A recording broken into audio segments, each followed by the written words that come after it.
Olá! Hoje a gente vai direto ao ponto, sabe? Vamos explorar um território bem complexo: a saúde mental e como ela se cruza com o sistema de justiça. Isso aí. A gente tem aqui um material que vai desde análises mais densas, sobre essa ideia do louco infrator, da patologização da vida, até umas reflexões mais sensíveis, digamos, sobre o poder da escuta, Exato. inspiradas até no Palhaço e o Psicanalista. Isso. A ideia é a gente tentar desvendar as conexões mais importantes e entender melhor esse cenário todo. Bora lá. Com certeza.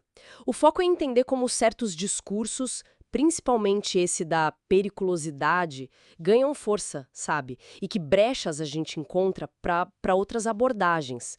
Principalmente quando a gente valoriza a escuta, né? A escuta como ferramenta mesmo. Tem um ponto que, nossa, salta muito aos olhos nas fontes, que é como esse rótulo, essa etiqueta de perigoso, ela gruda na pessoa que tem algum sofrimento mental. Gruda mesmo. E isso vira argumento dentro do sistema de justiça. Mas não é algo que surgiu ontem, né? Os textos mostram que tem raízes históricas. Sim. Lá no pós-abolição brasileiro, né? Uma coisa ligada à necessidade de controlar certos grupos, criando essa figura que precisa ser contida.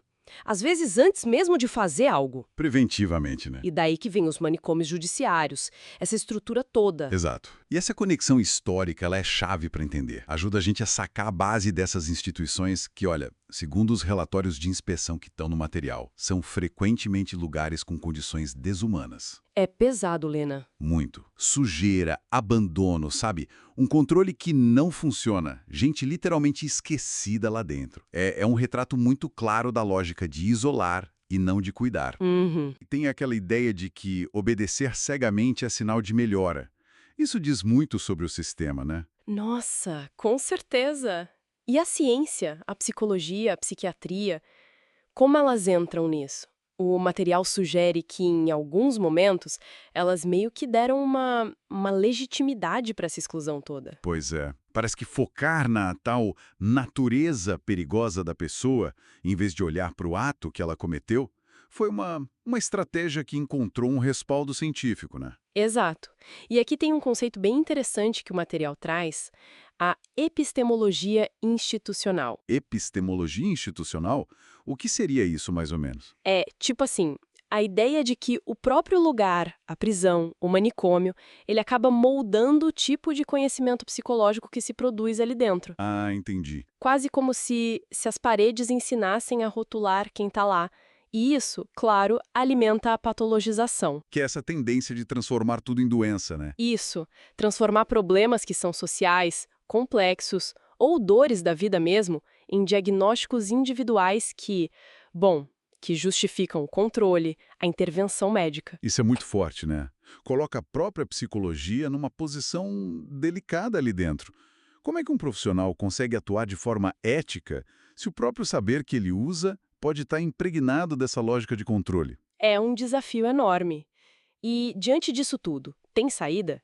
Tem alguma prática que pode, sei lá, furar essa bolha? Olha, é justamente aí que a discussão sobre a escuta, que está na outra parte do material, se torna tão importante. A escuta. É. E não é só ouvir palavras, né?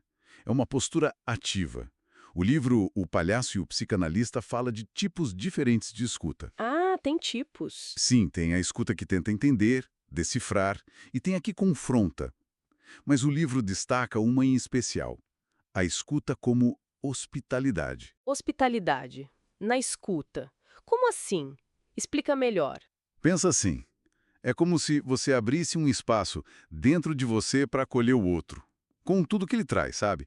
Mesmo o que é difícil, o que é inesperado, é um movimento de sair um pouco de si mesma, das suas certezas, para receber a perspectiva do outro, suspendendo aquele julgamento rápido automático. Entendi.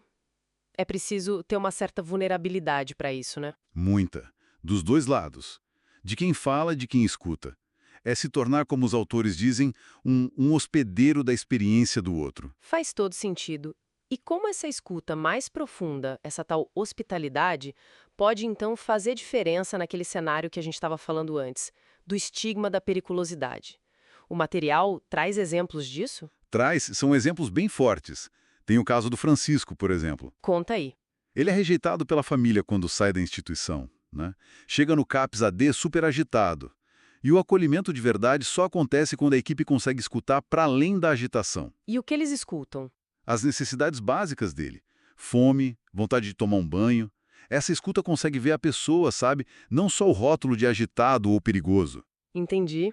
A escuta permite atravessar o rótulo e encontrar a pessoa ali. Faz toda a diferença. Exatamente. E isso a gente vê também em iniciativas como o PAILE, lá em Goiás, que o material menciona. Ah, sim. Eles acompanham pessoas que saíram do sistema judiciário e mostram que alternativas ao encarceramento funcionam sim, com baixa reincidência. E por que funciona? Qual o segredo? Porque o foco está no sujeito, está no projeto de vida dele, que é construído em rede, com apoio. Não está só na doença ou no risco que ele supostamente representa. Entendi. É sobre criar possibilidade de vida, né? Isso. Gerar possibilidades concretas. É um contraponto direto àquelas pílulas diárias de medo que a sociedade às vezes parece querer nos dar, né? Nossa, total. Então, o que fica dessa nossa análise, desse mergulho, essa tensão, né? De um lado, um sistema que tem uma herança forte de patologizar, de isolar, muitas vezes falando em nome da segurança, Uhum. e do outro lado, o potencial gigantesco de uma escuta que acolhe de verdade, que reconhece o outro e tenta construir pontes onde antes só tinha muro. Exatamente. E talvez a provocação final para quem está ouvindo a gente seja essa. Como é que a gente pode, cada um de nós, sabe, cultivar essa escuta mais hospitaleira no dia a dia? Boa pergunta. Porque, para além das grandes estruturas das instituições, a forma como a gente escolhe escutar ou não escutar quem é diferente, quem desafia a gente, isso pode ser um pequeno ato político, né? Um ato contra o estigma. Um pequeno, mas significativo ato. Significativo. E fica a reflexão, né? Como é que acolher a singularidade, a loucura do outro? Talvez passe primeiro por reconhecer e lidar com as nossas próprias complexidades internas. O nosso hospício íntimo, como diz o livro.